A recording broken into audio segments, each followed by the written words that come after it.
Shalom saudara-saudara kekasih di dalam Tuhan. Apa kabar semuanya?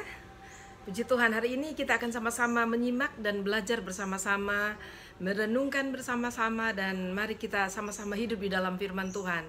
Puji Tuhan.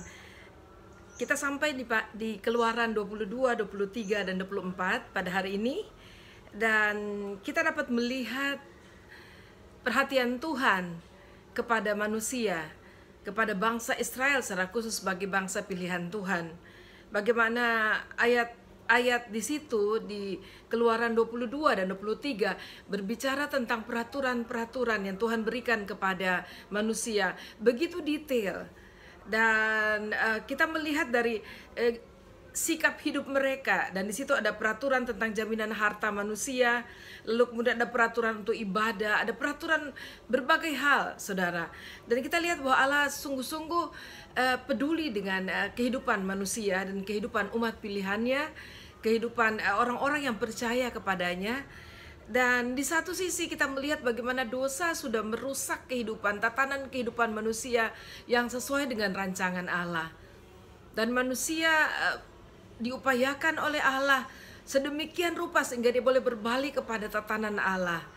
Dan itu berarti seperti juga kita melihat dalam perjanjian baru apa yang dikatakan di situ, bahwa perjuangan kita adalah perjuangan untuk berperang dengan diri kita yang sudah diikat dosa dan sudah dicemari oleh dosa, tubuh kita, lalu kemudian dunia ini juga yang sudah diporak-porandakan karena dosa yang sudah masuk di dalam kehidupan manusia, dan kemudian dunia dan seisinya juga menerima dampak dari kejatuhan manusia itu. Dan saya sangat mengucap syukur karena kita masih punya Tuhan. Saya ingin bacakan buat saudara hal yang tertentu ini, yaitu peraturan tentang dosa yang keji. Ada berbagai hal juga yang merupakan larangan. Kalau larangan berarti kalau kita melakukannya kita berdosa di hadapan Tuhan. Tapi saya membacakan apa yang dikatakan tentang dosa yang keji di hadapan Tuhan, yang ada di dalam kitab Keluaran 22 ayat 18, 19, 20. Saya bacakan buat saudara. Seorang ahli sihir perempuan janganlah engkau biarkan hidup. Saya agak tergelitik saudara dengan seorang ahli sihir perempuan. Kenapa tidak ditulis semua ahli sihir saja, atau ahli sihir laki-laki gitu ya, tapi ahli sihir perempuan. Nah saudara, kalau kita melihat hal yang ingin saya sampaikan, seberangkan kepada saudara, semua yang tidak disukai oleh Tuhan, iblis mau berusaha sedemikian rupa agar itu memang betul-betul terjadi. Nah coba saudara pikir, yang paling terkenal apakah tukang sihir perempuan atau tukang sihir laki-laki yang kita selalu ucapkan? Saudara tahu kan, jarang kita dengar ada kakek sihir, yang ada adalah nenek sihir. Padahal secara jelas dari awal-awal peradaban dari orang-orang percaya, umat pilihan Tuhan, bangsa Israel, dalam kehidupan mereka, Tuhan sudah melarang jangan sampai ada perempuan sihir. Saya tidak tahu alasannya, kita bisa tanya ke Tuhan kalau kita sudah sampai di surga. Tetapi kita melihat yang terkenal sekarang nenek sihir, bukan kakek sihir. Tidak pernah saya dengar ada yang bilang kakek sihir. Dan lain kemudian berikutnya saudara, siapapun yang tidur dengan seekor binatang, pastilah ia dihukum mati. Nah saudara, kita melihat bahwa dosa itu sudah merasuk dalam kehidupan manusia dari awal. Cuma bentuknya aja, cara penyajian dan sebagainya agak-agak berbeda dari zaman ke zaman. Tapi dosa itu sudah ada. Nah saudara, berbicara soal tidur di sini bukan seperti seekor anjing saudara biarkan tidur di kamar saudara, anjing kesayangan atau kucing dan sebagainya. Tapi tidur yang dimaksud adalah tidur kata yang sama yang dipakai di ayat-ayat sebelumnya, itu ayat 16. Kita baca, kalau saudara punya Alkitab baca bersama saya. Apabila seseorang membujuk seorang anak perawan yang belum bertunangan dan tidur dengan dia, maka haruslah ia mengambilnya menjadi istrinya dengan membayar mas kawin. Jadi saudara yang dewasa sudah menangkap arti kata tidur di situ, bukan cuma sekedar tidur dan tidur nyenyak, beristirahat dan sebagainya, tapi tidur dalam pengertian seksual di dalamnya.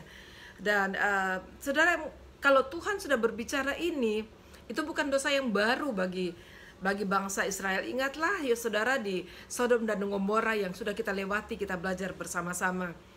Jadi mari kita berhati-hati dengan dosa, dengan segala bentuk yang baru. Walaupun dosanya dosa lama, tapi kemasan yang baru yang dilakukan atau diupayakan oleh iblis untuk membawa manusia kepada kejatuhannya. Lalu kemudian ayat yang ke-20, siapa yang mempersembahkan korban kepada Allah kecuali Tuhan sendiri, haruslah ia ditumpas. Maksudnya adalah kita harus beribadah dengan cara yang Tuhan sudah tentukan bagi kita, menyembah Dia dan tidak ada yang lain. Dan dunia sekarang lagi diarahkan kepada penyembahan berhala yang dalam kehidupan modern sekarang ini.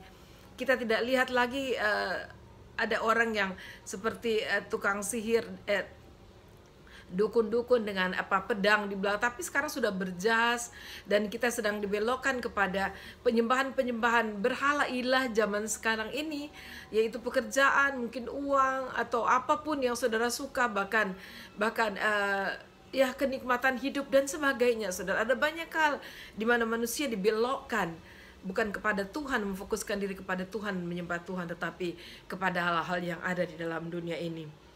Tetapi kita berpindah di ayat 23, ada hal yang menyenangkan di situ adalah janji Tuhan kepada bangsa Israel.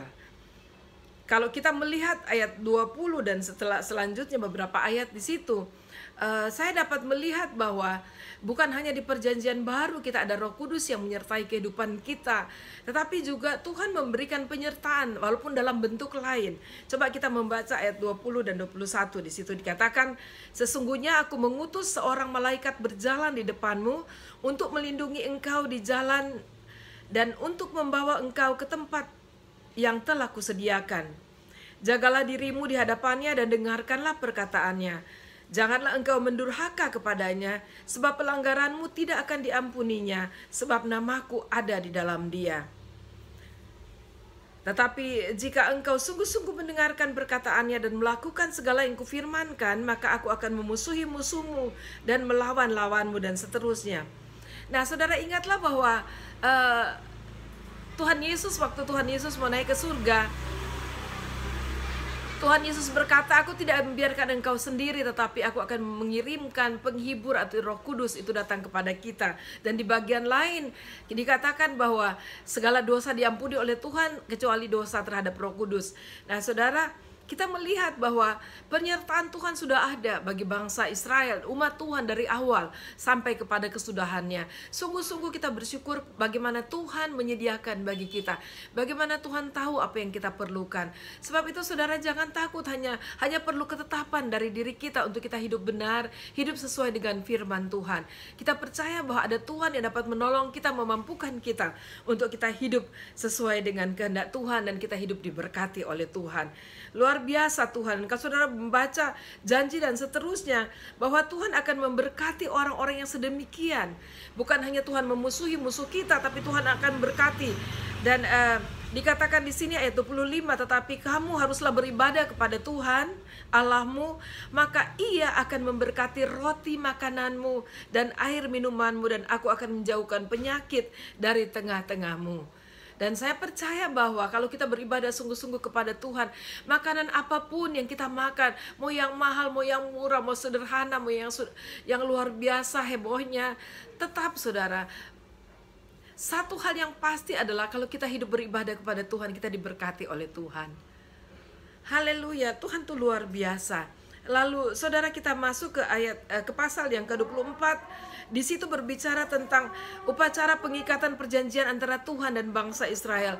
Tuhan lebih lanjut mempersiapkan umat Tuhan, mempersiapkan pemimpin Tuhan untuk hidup beribadah kepada Tuhan.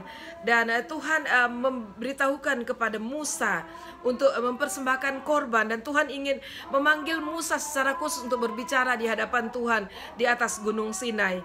Dan kemudian Tuhan menyuruh bahwa bangsa Israel mempersiapkan diri mereka, dan kemudian mereka dapat melihat kemuliaan Tuhan dalam bentuk awan menutupi Gunung Sinai. Itu luar biasa pernyataan Tuhan.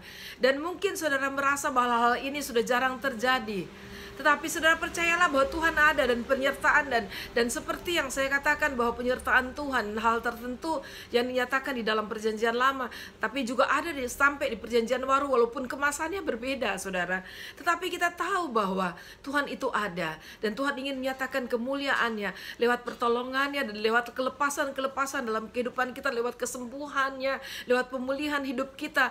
Dan kemuliaan Tuhan dinyatakan pada saat Tuhan menuntun kita, bahkan pada saat kita membaca firman Tuhan. Setiap hari saya berdoa agar seperti pemazmur katakan, agar Tuhan menyingkapkan mata kita dapat melihat keajaiban-keajaiban Taurat Tuhan, melihat keajaiban-keajaiban firman Tuhan yang dapat mengubahkan kehidupan kita. Puji Tuhan saudara, mari tetap setia kepada Tuhan, tetap maju terus, tetap bersemangat apapun situasi hidup yang saudara hadapi, karena Tuhan ada dan Tuhan menyertai kita. Pada saat kita sungguh-sungguh beribadah kepada Tuhan, firman Tuhan katakan kita akan melihat kemuliaan yang dinyatakan di dalam hidup kita. Tuhan Yesus memberkati kita semua.